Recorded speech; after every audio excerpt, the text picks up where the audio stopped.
Can you hear me okay?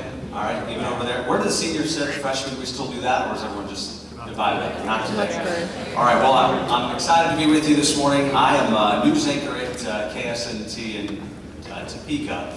We had a few of you visit with Mrs. Schrimmer's class. Where are you at? Okay, we got one. Are you the one that forgot your phone? Okay, I sent him his phone. So my first lesson, don't be like that guy. That's a memory phone. But I am just truly humbled to be here. You know, 2013 was a lifetime ago in some ways, but also not that long ago. So I'm really excited to be here. A little surreal because the last time that I was here at the high school was my graduation day. So I've obviously come back to Winfield a lot, but it's a little surreal to be back at doing this and being inducted to the Wall of Honor. And I can say though, when I walked across that stage, that I really had very little idea about what I wanted my life to look like. I was really unsure. I had taken broadcast classes while I was here at the high school. Mrs. Hogan actually helped start that long before she took over the librarian position, and that really set me up. And then I graduated in that half of the class that makes the top half possible, so I did not go to Harvard. I don't have a prestigious background. I wish that I did, because I'm always very impressed by that, but I didn't. And so I went to Cali and did 2 years there with the journalism scholarship, which took me then to K-State.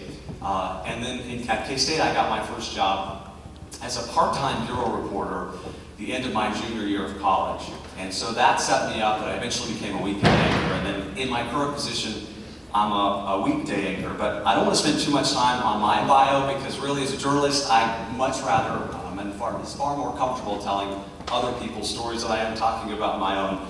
But I have picked up a few things in my few years, going in 4 years as a news anchor. And I think there are lessons that apply to life. And I'll share those with you today, so hang in there. I've got 3 of them that I'll share today. The first one that I've learned since becoming a TV news anchor is to be a team player. And I think this shows up in your life as well.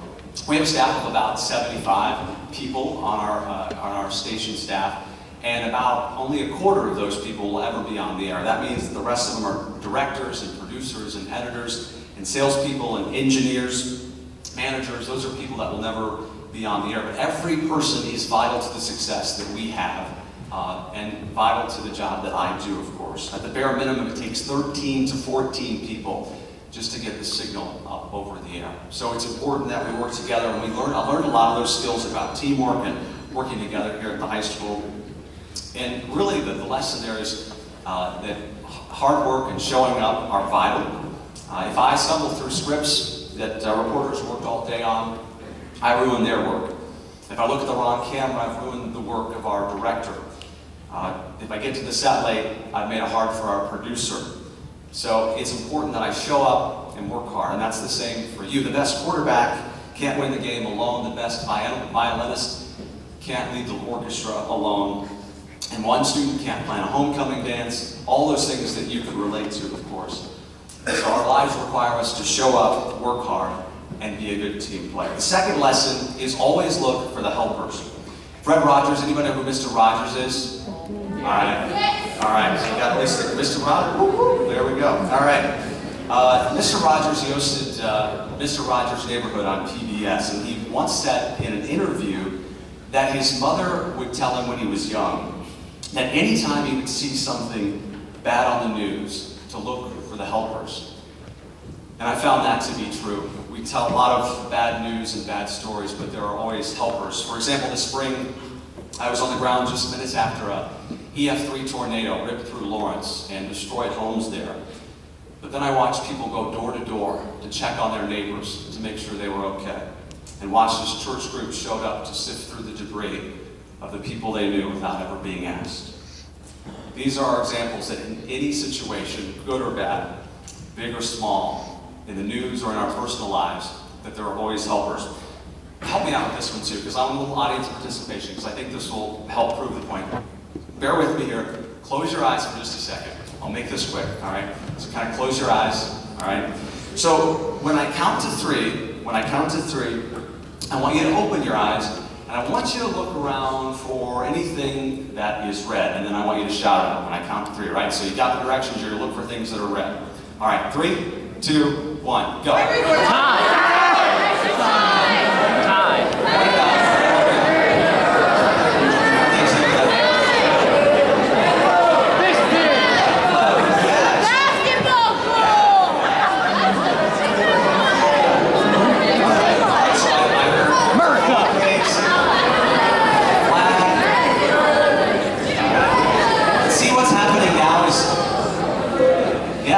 I heard the flag, I'm looking at a shirt. What happened there is, and your brain is still right now probably scanning around looking for things that are red. And that's what our brains do every day. We're kind of primed to look for certain things. That's because we tend to find what we're looking for. If you look for drama, the negativity, and the reason to have a bad day, you're going to find it, I guarantee it, just like when I asked you to look for red. But if you look for the good, the positive, and the things to be thankful for, you'll find that too, just like you're looking for the red. Always look for the helpers. Lastly, I've learned that everyone has a story. You heard just a little bit of mine. I was the first person in my family to graduate from college, thankfully, because I had a great support system and family and teachers and the administrators and the wonderful people at this school. And I was so blessed in that way.